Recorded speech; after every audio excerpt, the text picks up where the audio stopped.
জীবনে সুখ শান্তি এবং সমৃদ্ধির জন্য আমাদের মহাত্মা গৌতম বুদ্ধের জীবনী ও তার বাণী আমাদের অবশ্যই শোনা উচিত।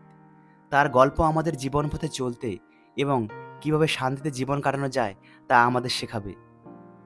আজকের এই ভিডিওতে আমরা জানব আমরা কিভাবে আমাদের কষ্টের অতীতকে আমাদের মন থেকে সরিয়ে শুধুমাত্র বর্তমানে মনোনিবেশ করে জীবনে শান্তি লাভ করা যায় তার ব্যাপারে। তার আগে যারা আমার চ্যানেলে নতুন তারা অবশ্যই চ্যানেলটি সাবস্ক্রাইব করে আমাদের সাথে যুক্ত থাকবেন। কোনো এক সময় দুজন বৌদ্ধ সন্ন্যাসী একটি জঙ্গলের ভেতর দিয়ে যাচ্ছিলেন। তাদের মধ্যে একজন প্রবীণ বৌদ্ধ সন্ন্যাসী ছিলেন এবং একজন তরুণ বৌদ্ধ সন্ন্যাসী ছিলেন। তারা খুব শান্ত স্থির মনে পথ চলছিলেন। হঠাৎ পথ চলতে চলতে তারা একটি নদীর ধারে এসে উপস্থিত হন এবং এখন তাদের নদীর সাঁতরে অপর প্রান্তে যেতে হবে। তারা যখন নদীটি পার হবার জন্য প্রস্তুতি নিচ্ছিলেন তখন তাদের নজর পড়ল নদীর পাশে বসে থাকা একজন সুন্দরী তরুণীর উপর। সেও নদীর অপর প্রান্তে যাবে, কিন্তু ওই সুন্দরী তরুণীটি সাঁতার না জানার জন্য কিছুতেই নদীর অপর প্রান্তে যেতে পারছিল না। তাই সে ওই বৌদ্ধ সন্ন্যাসীদের বলেন তারা যেন তাকে দয়া করে কাঁধে করে ওই নদীটি একটু পার করে দেন। তখন ওই তরুণ সন্ন্যাসী প্রবীণ সন্ন্যাসীকে বলেন, প্রভু, আমরা হলাম সন্ন্যাসী, আমরা জীবনে কোনো নারীকে স্পর্শ করা তো দূরের কথা, তাদের দিকে চাইতেই পাপ বোধ করি, তাই আমি এই কাজটি করতে পারবো না। এই বলে ওই তরুণ সন্ন্যাসী ধীরে ধীরে নদীটি পার হতে লাগলেন। তখন ওই প্রবীণ সন্ন্যাসী কোনো কথা না বলে শান্তভাবে ওই সুন্দরী তরুণীকে কাঁধে করে ধীরে ধীরে নদীটি পার হলেন এবং তাকে নদী পার করে দিয়ে আবার তিনি শান্ত মনে তার নিজের পথে চলতে লাগলেন। তরুণ সন্ন্যাসীটি এই ঘটনাটি ঠিক বিশ্বাসই করতে পারছিল না।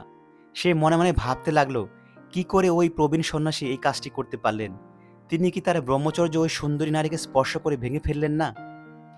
অনেকক্ষণ একসাথে পথ চলতে চলতে হঠাৎই ওই তরুণ সন্ন্যাসী ওই প্রবীণ সন্ন্যাসীকে জিজ্ঞাসা করলেন, আপনি যে কাজটি একটু আগে করেছেন ওই নদীটি পার হবার সময়, সেটা কি আপনি ভুলে গেছেন? আপনি কি আপনার ব্রহ্মচর্য নষ্ট করেননি? কারণ আমরা বৌদ্ধ সন্ন্যাসীদের কাছে নারীকে স্পর্শ করাও পাপ। তখন ওই প্রবীণ সন্ন্যাসী বললেন, আমি ওই নারীকে অনেক সময় আগেই নদীকে পার করে নামে দিয়েছি, কিন্তু মনে হচ্ছে তুমি এখনো তোমার মাথায় ওই নারীকে বয়ে নিয়ে চলছো।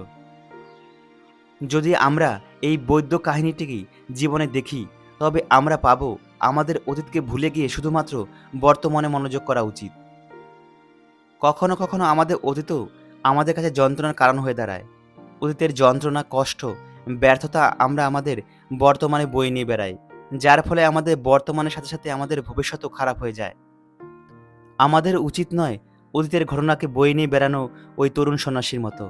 আমাদের উচিত অতীতের ঘটনাকে অতীতেই ছেড়ে দেওয়া ওই প্রবীণ সন্ন্যাসীর মতো এবং শুধুমাত্র বর্তমানেই মনোনিবেশ করা।